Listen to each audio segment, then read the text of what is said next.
Hello दोस्तों, कैसे हैं आप लोग। उम्मीद करता हूँ आप लोग अच्छे होंगे। हम लोग लाइन 9th क्लास का जो फिजिक्स है, बल तथा गति, उसमें का जो बचा है बाकी सब जो हेडिंग बचा हुआ है उसको आज हम लोग कवर करेंगे। तो इसमें पहला हमारा है हेडिंग वेग के प्रकार। वेग कितने प्रकार के होते हैं? तो वेग कई प्रकार के होते हैं, मतलब वेग कई प्रकार के होते हैं। इसमें पहला है आपका एक समान वेग। तो एक समान वेग किसे कहते हैं? तो इसमें कहता है एक समान वेग यदि कोई कोई गतिमान मतलब स्थित नहीं है, वो गति कर रहा है। गतिमान वस्तु किसी निश्चित दिशा में, मतलब कोई गतिमान वस्तु है, मतलब यदि कोई गतिमान वस्तु किसी निश्चित दिशा में समान समय अंतराल में, मतलब समय के अंतराल में समान समय अंतराल में समान दूरी, मतलब समय के अंतराल में समान दूरी तय करती है, तो उसे उसका उसका वेग एक समान वेग कहलाता है। कहने का मतलब है, यदि ये कोई वेग है समय के अंतराल में एक बिंदु से दूसरे बिंदु पर समय अंतराल में, मतलब 5 घंटे में मतलब आ रहा है और जा रहा है, तो उसको कहते हैं एक समान वेग। अगला है आपका असमान वेग। तो असमान वेग किसे कहते हैं? असमान वेग यदि कोई गतिमान वस्तु निश्चित दिशा में समान समय अंतरालों में असमान दूरी तय करती है, तो उसका वेग असमान वेग कहलाता है। मतलब कोई गतिमान वस्तु है और निश्चित दिशा में समय के अंतराल में असमान दूरियाँ, मतलब कभी 5 घंटा में 2 किलोमीटर चल रही है और कभी 5 घंटा 2 किलोमीटर में 5 घंटा चल रही है, तो कभी कभी 2 घंटा में ही 5 किलोमीटर चल रही है। तो इस तरह की दूरियों का वेग को हम कहते हैं असमान वेग। अगला आपका हेडिंग है औसत वेग। तो औसत वेग किसे कहते हैं? देखिएगा, औसत वेग किसी वस्तु द्वारा, मतलब कोई वस्तु है किसी समय में, मतलब कोई वस्तु है और किसी समय में किया गया कुल विस्थापन तथा विस्थापन तय करने में लगा कुल समय का अनुपात वस्तु का वेग कहलाता है। मतलब कोई वस्तु है, उसके द्वारा किसी समय में किए गए कुल विस्थापन तथा विस्थापन में तय करने में लगे कुल समय के अनुपात को वस्तु का औसत वेग कहते हैं। तो औसत वेग बराबर हमारा होता है औसत वेग u बराबर कुल विस्थापन बटे कुल समय। या ऐसे भी हम कह सकते हैं कि औसत वेग बराबर कुल विस्थापन अनुपात कुल समय, उसी को हम कहते हैं औसत वेग। देखिएगा आपका क्या कह रहा है। यदि किसी वस्तु का वेग निश्चित दिशा में एक समान दर से परिवर्तित हो रहा है, तो मतलब कोई वस्तु है का वेग निश्चित दिशा में एक समान दर से परिवर्तित हो रहा है, तो ये क्या होता? अगर निश्चित दिशा में परिवर्तित हो रहा है तो औसत वेग u बराबर होता है प्रारंभिक वेग प्लस अंतिम वेग बटे 2। क्या होता है? प्रारंभिक वेग प्लस अंतिम वेग बटे 2। अब देखते हैं कि त्वरण किसे कहते हैं। यदि किसी गतिमान वस्तु का वेग, मतलब कोई गतिमान वस्तु का वेग निरंतर बढ़ रहा है, मतलब हमेशा बढ़ता ही रह रहा है, बढ़ता ही जा रहा है, तो उसकी गति त्वरित गति कहलाती है, या इसे हम त्वरण भी कहते हैं। त्वरित गति या त्वरण कहते हैं। किसे कहते हैं? यदि किसी मतलब कोई गतिमान वस्तु का वेग निरंतर बढ़ता ही जाता है तो उसकी गति को त्वरित वेग गति या त्वरण कहते हैं। समय के साथ वस्तु के वेग परिवर्तन की दर को वस्तु का त्वरण कहते हैं। क्या कहते हैं? मतलब समय के साथ वस्तु के वेग में परिवर्तन की दर को वस्तु का त्वरण कहते हैं। देखिए, त्वरण में नोट करके लिख लीजिएगा। त्वरण एक सदिश राशि है। सदिश राशि किसे कहते हैं? तो सदिश राशि में ये होता है कि दिशा और परिणाम दोनों होता है, उसी को सदिश राशि कहते हैं। और अदिश राशि उसे कहते हैं जिसमें केवल परिणाम होता है, दिशा नहीं होता, इसको हम अदिश राशि कहते हैं। लेकिन सदिश राशियों में परिणाम और दिशा दोनों होता है, इसीलिए इसको सदिश राशि कहते हैं। त्वरण एक सदिश राशि है। इसे ए और एक तीर के माध्यम से ऊपर एक एरो एक तीर से प्रदर्शित करते हैं। अतः हम कह सकते हैं त्वरण परिवर्तन बटे समय अंतराल। कह सकते हैं हम त्वरण बराबर वेग परिवर्तन बटे समय अंतराल। आइए देखते हैं हमारा अगला क्या है। अगला इसी में वेग में ही है, देख लेते हैं। त्वरण में ही है। त्वरण का मात्रक वेग का मात्रक बटे समय का मात्रक। त्वरण का मात्रक बराबर हमारा होता है वेग का मात्रक बटे समय का मात्रक। मीटर प्रति सेकेंड बटे सेकेंड बराबर होता है मीटर प्रति सेकेंड स्क्वायर। ये हमारा त्वरण का मात्रक होता है।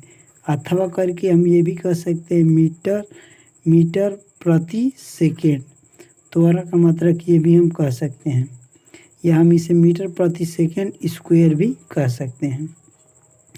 आइए हम लोग आगे बढ़ते हैं। आगे हमारा क्या है? आगे हमारा है त्वरण के प्रकार। तो त्वरण के प्रकार में देख लेते हैं त्वरण किसे कहते हैं। तो त्वरण के प्रकार, तो पहला देख देते हैं। किसी वस्तु में उत्पन्न त्वरण 3 प्रकार का होता है। मतलब कोई वस्तु है उसमें त्वरण 3 प्रकार का होता है। आइए देखते हैं पहला त्वरण किसे कहते हैं। हमारा पहला त्वरण है एक समान त्वरण। पहला त्वरण हमारा क्या है? एक समान त्वरण। यदि किसी वस्तु के वेग, मतलब कोई वस्तु है उसके वेग में समान समय अंतराल में, मतलब यदि कोई वस्तु है और उसके वेग में समान समय अंतराल में समान वेग, मतलब समान समय अंतराल में समान वेग परिवर्तन हो रहा है, मतलब वेग परिवर्तन समान हो रहा है, तो वस्तु का त्वरण एक समान त्वरण कहलाता है। कहने का मतलब ये है कि यदि किसी वस्तु, मतलब कोई वस्तु है में समान समय अंतराल में समान वेग परिवर्तन हो रहा है तो वस्तु का त्वरण एक समान त्वरण कहलाता है। जैसे स्वतंत्र रूप से ऊपर से नीचे की ओर गिरता हुई वस्तु का त्वरण एक समान त्वरण कहलाता है। मतलब कोई स्वतंत्र रूप से कोई वस्तु, हम लोग मान लीजिए आप छत पर चढ़ेंगे और किसी वस्तु को नीचे फेंकते हैं तो वो स्वतंत्र रूप से ऊपर से नीचे की तरफ गिरती हुई एक समान की त्वरण का एक उदाहरण हो जाएगा। आइए देखते हैं अगला आपका है असमान त्वरण। तो आइए देखते हैं असमान त्वरण। आपका दूसरा हेडिंग है असमान त्वरण। यदि किसी वस्तु के वेग, मतलब कोई वस्तु के वेग में परिवर्तन एक समान समय अंतराल में के लिए, मतलब कोई वस्तु के वेग का परिवर्तन एक समान समय अंतराल के लिए भिन्न भिन्न मतलब विभिन्न विभिन्न या भिन्न भिन्न आसान असमान हो तो वस्तु का त्वरण क्या कहलाता है? असमान त्वरण कहलाता है। कहने का मतलब ये है कि यदि कोई वस्तु है उसके वेग में परिवर्तन समय के अंतराल में भिन्न भिन्न का मतलब भिन्न भिन्न वस्तुओं का त्वरण उत्पन्न कर रहा है तो उसी को कहते हैं असमान त्वरण कहते हैं। जैसे में हो जाएगा आपका भीड़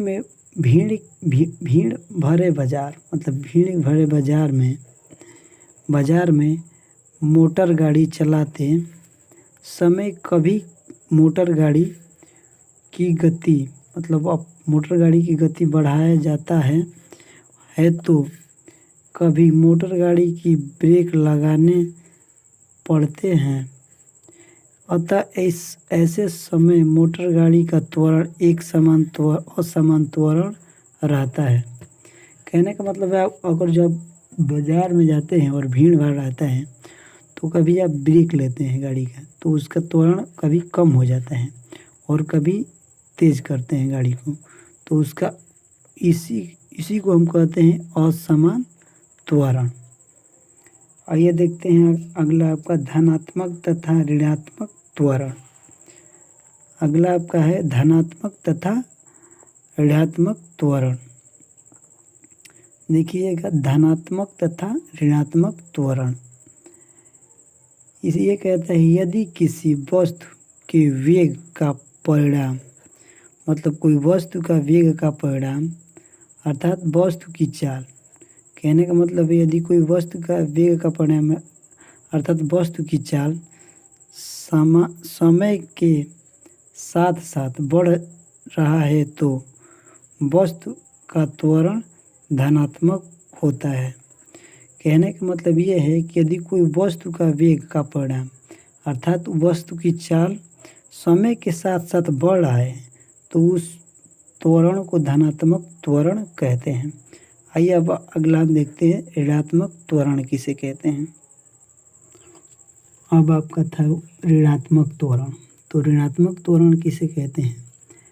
यदि वस्तु के वेग मतलब कोई वस्तु का वेग का परिणाम समय के साथ साथ मतलब कोई वस्तु का वेग का परिणाम समय के साथ साथ घट रहा है उस धनात्मक त्वरण में क्या हो रहा था? बढ़ रहा था और ऋणात्मक त्वरण में क्या हो रहा है? घट रहा है तो वस्तु का त्वरण ऋणात्मक त्वरण होता है। जिसमें वस्तु का त्वरण घटता है उसे ऋणात्मक त्वरण कहते हैं और जिस समय के साथ साथ त्वरण बढ़ता है तो उसे धनात्मक त्वरण कहते हैं। देखिएगा ऋणात्मक त्वरण को मंद कहते हैं। क्या कहते हैं? मंद कहते हैं। अब अगला आपका हेडिंग है गणितीय विधि द्वारा गति के समीकरण का नियम मतलब गणित विधि के द्वारा गति के समीकरण के नियम। तो इसमें आपका पहला है गति का प्रथम समीकरण। गति का प्रथम समीकरण ये क्या कहता है आपका? माना किसी मतलब कोई गतिमान वस्तु का प्रारंभिक वेग मतलब कोई गतिमान वस्तु है उसका प्रारंभिक वेग u तथा त्वरण a है। कहने का मतलब है यदि कोई गतिमान वस्तु है उसका प्रारंभिक वेग u तथा त्वरण a है तो माना t सेकेंड में मतलब t सेकेंड में s दूरी चलती है मतलब कोई माना किसी गतिमान वस्तु का प्रारंभिक वेग u तथा त्वरण a है तो t सेकेंड में s दूरी चलती है। चलने के पश्चात वस्तु का अंतिम वेग v हो जाता है मतलब कोई गतिमान वस्तु है उसका प्रारंभिक वेग u तथा त्वरण a है तो माना t सेकेंड में s दूरी तय करने के पश्चात वस्तु का अंतिम वेग v हो जाता है। तो ये हम कह सकते हैं, तब हम कहेंगे 30 सेकेंड में वस्तु का वेग में वृद्धि बराबर a तथा 30 सेकेंड में वस्तु के वेग में वृद्धि बराबर हो जाएगा आपका a गुणे t। तो आगे हम लिख सकते हैं, अतः 30 सेकेंड पश्चात वस्तु का वेग u का प्रारंभिक वेग प्लस 30 सेकेंड में वस्तु के वेग में वृद्धि v बराबर हो जाएगा u प्लस at। यह आपका प्रथम समीकरण है, गति का प्रथम समीकरण। आइए दूसरा देखते हैं, दूसरा क्या कह रहा है। गति का द्वितीय समीकरण, माना किसी गतिशील मतलब कोई गतिशील वस्तु का प्रारंभिक वेग u मतलब कोई वस्तु का प्रारंभिक वेग u तथा एक समान त्वरण a है, तो माना 30 सेकेंड के पश्चात वस्तु का अंतिम वेग बढ़कर v हो जाता है, तो हम क्या कहेंगे, v हो जाता है। तो अतः हम कह सकते हैं s बराबर u plus half at square. यह गति का द्वितीय समीकरण का समीकरण है, गति का द्वितीय समीकरण है। गति का तृतीय समीकरण क्या कहता है, गति के प्रारंभिक प्रथम समीकरण v बराबर u प्लस at का दोनों ओर का वर्ग, मतलब प्रथम समीकरण और v बराबर u प्लस at का दोनों का वर्ग करने पर ये आपका v का स्क्वायर बराबर हो जाएगा u प्लस at का स्क्वायर बराबर u square plus 2uat plus a square plus t square. तो ये आपका हो जाएगा, ये u स्क्वायर प्लस 2a कोष्टक में हो जाएगा ut plus half at square. तो ये आपका हो जाएगा लास्ट में, परंतु गति का द्वितीय समीकरण s बराबर u प्लस हाफ at से हम इसको निकाल सकते हैं। ये हो जाएगा हमारा v बराबर u स्क्वायर प्लस 2, ये हो जाएगा v स्क्वायर बराबर u स्क्वायर प्लस 2as। गति का ये तृतीय समीकरण है। इस तरह से हमारा ये चैप्टर समाप्त हो जाता है। अगर आपको ये वीडियो अच्छा लगा तो लाइक कीजिए, अच्छा नहीं लगा तो डिसलाइक कीजिए, और ज़्यादा बुरा लगा तो हमें कमेंट करके बताइए कि आपको ये वीडियो कहाँ अच्छा नहीं लगा। Thank you.